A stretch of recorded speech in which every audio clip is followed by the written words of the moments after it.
Bayangkan, di sudut kampung kecil, seorang gadis sederhana menjajakan roti kukus setiap pagi. Tak ada yang tahu, di balik senyumnya yang lembut, tersimpan kisah besar tentang darah bangsawan yang hilang bertahun-tahun. Satu tindakan kecil, menyelamatkan nyawa seorang pria kaya. Tapi siapa sangka, dari situlah takdir mulai berputar. Gadis penjual roti kukus itu ternyata cucu yang hilang 20 tahun lalu. Ketulusan hatinya membuka rahasia masa lalu, menyatukan kembali keluarga yang telah hancur dan mengubah hidupnya dari penjual roti keliling menjadi pewaris sejati. Inilah kisah mengharukan tentang keajaiban takdir, cinta, dan ketulusan.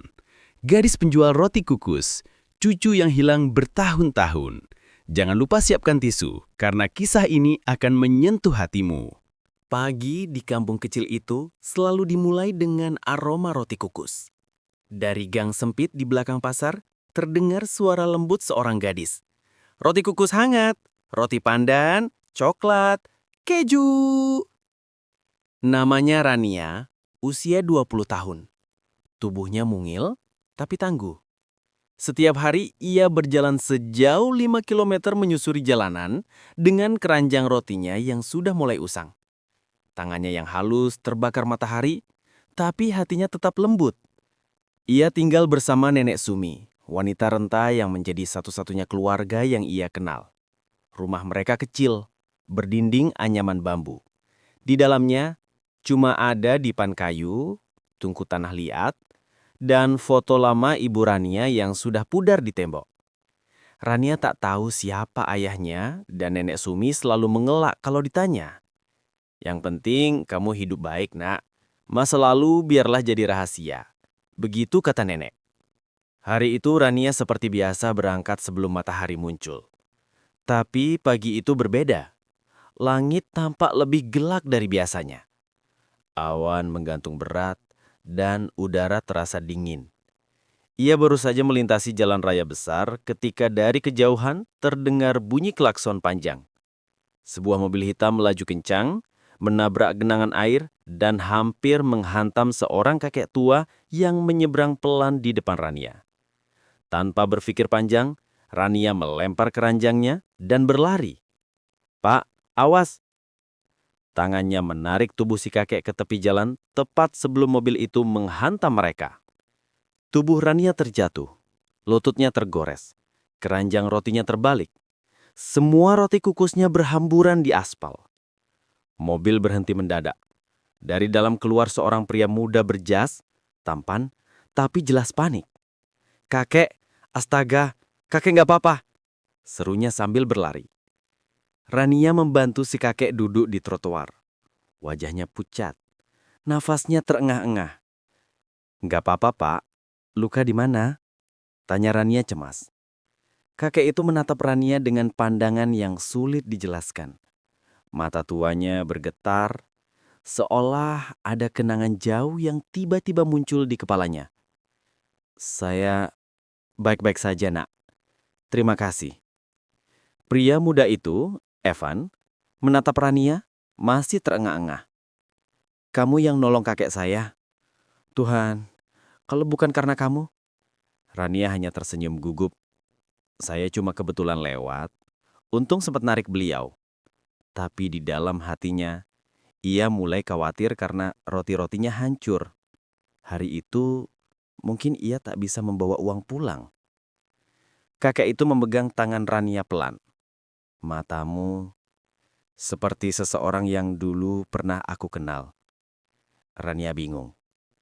Tapi ia hanya tersenyum sopan, mengira kakek itu sedang linglung. Evan segera membawa kakeknya ke rumah sakit. Tapi sebelum mereka pergi, sang kakek memaksa menitipkan sesuatu di tangan Rania. Sebuah kartu nama. "Kalau kamu butuh apapun, nak, hubungi aku. Namaku Arman Santosa." Nama itu terasa asing di telinga Rania. Tapi ia tidak tahu bahwa nama itu adalah awal dari takdir besar yang akan mengubah seluruh hidupnya. Malam itu, di rumah bambunya, Rania menatap kartu nama itu sambil mengompres lututnya yang luka. "Arman Santosa," gumamnya. kayaknya orang kaya. Tapi kok tadi dia jalan sendirian di pinggir jalan? Nenek Sumi hanya tersenyum samar. Kadang orang kaya juga kesepian, Nak. Hati-hati kalau berurusan sama mereka. Dunia mereka beda dengan dunia kita. Tapi Rania tak bisa berhenti memikirkan kakek tua itu. Tatapan matanya, seolah ada sesuatu di baliknya. Bukan sekedar rasa terima kasih, tapi rasa kehilangan. Beberapa hari berlalu, dan tanpa disangka, sebuah mobil hitam berhenti di depan rumahnya. Dari dalam keluar Evan dan dua orang pria berpakaian formal. "Selamat pagi, apa benar ini rumah Rania?" tanya Evan sopan. Rania gugup. "Iya, saya. Ada apa ya?"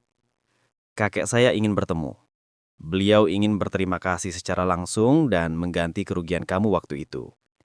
Rania menolak awalnya, tapi Nenek Sumi mendorongnya. "Pergi saja, Nak. Mungkin rezeki datang dari sana." Di rumah mewah keluarga Santosa, Rania hampir tak bisa berkata apa-apa. Semua begitu megah. Dinding marmer berkilau, aroma bunga segar, dan pelayan yang berdiri berjajar. Ketika Tuan Arman muncul, Rania langsung menunduk hormat. "Kakek, maaf ganggu. Saya cuma mau bilang semoga kakek sehat." Tuan Arman tersenyum. Lalu matanya menatap ke arah dada Rania. Liontin kecil berbentuk hati yang tergantung di lehernya. "Kau dari mana dapat liontin itu?" tanyanya dengan suara gemetar. Rania spontan memegang liontin itu. "Ini dari Nenek Sumi. Katanya peninggalan ibu saya." Tuan Arman berdiri terpaku. Air matanya menetes pelan. Itu liontin yang saya pesan 20 tahun lalu untuk cucu saya Rana. Dia hilang waktu masih bayi. Waktu itu rumah kami diserang dan anak saya terbunuh. Tapi liontin itu hanya ada satu di dunia." Semua orang di ruangan itu terdiam.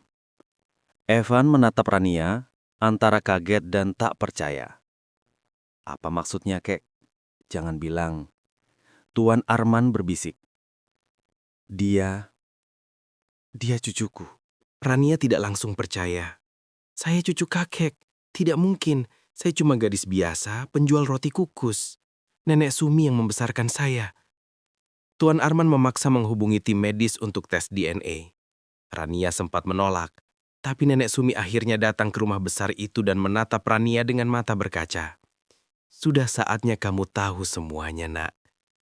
Dengan suara gemetar Nenek Sumi mulai menceritakan masa lalu. 20 tahun lalu, ada kerusuhan di kota ini. Rumah besar terbakar. Dan di sana, aku menemukan bayi perempuan sendirian di pinggir jalan, menangis dengan liontin itu di lehernya. Aku tak tahu siapa kamu, tapi aku takut kamu diambil orang jahat. Jadi aku bawa kamu pulang dan kubesarkan." Rania menangis. "Jadi, saya bukan cucu nenek?"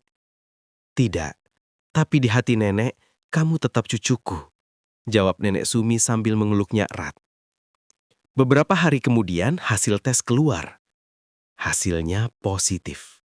Rania benar-benar cucu kandung keluarga Santosa. Tuan Arman menangis terseduh-seduh memeluk Rania. "Anakku, cucuku, akhirnya kau kembali." Rania tak tahu harus merasa bahagia atau bingung. Hidupnya yang sederhana tiba-tiba berubah jadi kisah luar biasa. Ia yang dulu hanya penjual roti kukus, kini jadi pewaris keluarga konglomerat. Namun kebahagiaan itu tak berlangsung lama. Di balik kemewahan rumah Santosa, ada yang tidak suka dengan kedatangan Rania. Terutama Clara, istri muda Evan yang ambisius. Clara memandang rendah Rania. "Gadis pasar, tiba-tiba jadi pewaris. Dunia memang aneh," sindirnya. Rania menunduk. Ia tak terbiasa dengan hinaan tapi ia memilih diam. Namun diamnya membuat Clara makin benci. Ia mulai menyebar isu bahwa Rania hanya berpura-pura jadi cucu hilang demi harta. Suatu malam, Rania mendengar pelayan berbisik di dapur bahwa surat hasil DNA-nya telah diganti. ada seseorang yang mencoba membuat hasil palsu untuk menggugurkan statusnya sebagai pewaris. Rania tak percaya, tapi ketika ia membuka laci kamar kakeknya diam-diam, surat hasil tes DNA yang asli memang sudah tak ada. Ia mencoba berbicara dengan Evan, tapi pria itu justru marah. Rania, jangan main-main. Kalau kamu benar-benar cucu kakek, kenapa bukti-bukti lain gak ada? Semua arsip hilang, bahkan sidik jari kamu beda. Rania terdiam. Air matanya mengalir. Jadi, kamu juga gak percaya ke aku, Van? Evan menatapnya lama lalu pergi tanpa menjawab. Malam itu Rania memutuskan pergi dari rumah besar itu. Ia kembali ke rumah bambunya bersama Nenek Sumi, membawa liontin yang kini terasa berat di dadanya. Namun, keesokan harinya, kabar mengejutkan datang. Tuan Arman jatuh sakit parah. Ia menolak makan dan terus memanggil nama Rania di ruang rawatnya. Evan akhirnya datang ke rumah Rania, wajahnya muram. Kakek ingin ketemu kamu. Tolong Rania, apapun yang terjadi, datanglah. Rumah sakit itu sunyi. Di ruang VIP, Tuan Arman terbaring lemah. Saat melihat Rania masuk, matanya langsung terbuka dan senyum tipis muncul di wajahnya. Cucuku, kau datang. Rania langsung menggenggam tangannya. Rania di sini, kek. Maaf, Rania pergi. Tuan Arman mengambil sesuatu dari bawah bantal. Foto lama.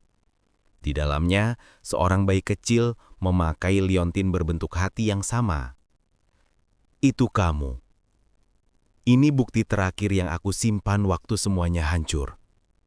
Mereka boleh palsukan dokumen, tapi tidak bisa palsukan darah dan cinta.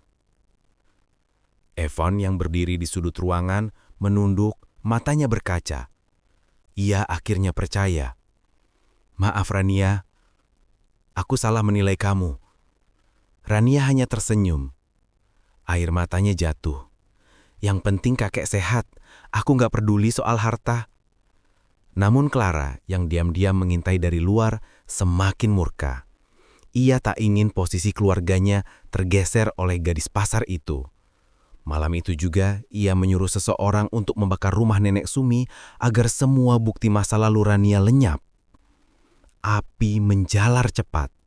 Rania dan neneknya Aris terjebak, tapi Evan datang bersama polisi setelah mendapat firasat aneh dari pasan suara yang sempat dikirim Rania. Nenek Sumi selamat, tapi rumah mereka habis dilalap api. Saat polisi menyelidiki, ditemukan surat dan dokumen lama yang sebagian masih utuh. Surat kelahiran asli Rania Santosa lengkap dengan tanda tangan keluarga besar. Semua terbongkar. Clara ditangkap dan semua fitnahnya terbukti palsu. Beberapa bulan kemudian, keluarga Santosa kembali tenang. Rania resmi diakui sebagai cucu tunggal dan ahli waris utama. Tapi ia menolak hidup dalam kemewahan penuh. Aku ingin membangun toko roti sendiri, kek, katanya sambil tersenyum. Roti kukus yang dulu aku jual akan jadi roti keluarga Santosa. Karena dari roti itu, aku bertemu dengan kalian.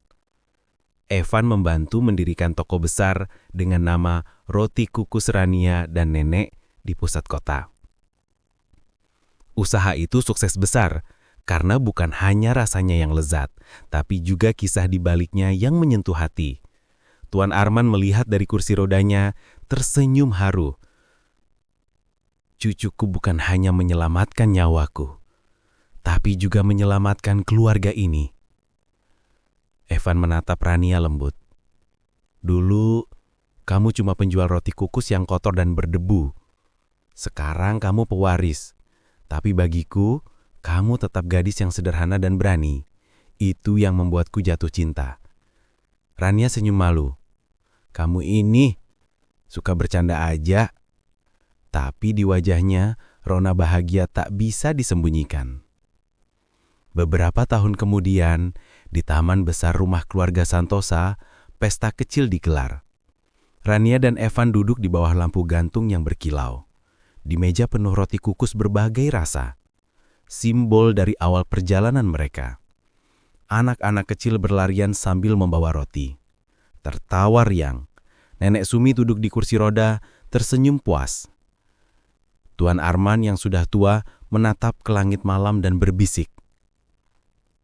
Tuhan, terima kasih. Kau kembalikan cucuku melalui tangan roti hangat dan hati yang tulus. Dan malam itu, di tengah aroma manis roti kukus, Rania menyadari satu hal, bahwa takdir kadang berputar lewat hal yang paling sederhana, sepotong roti, sebuah keberanian, dan hati yang ikhlas.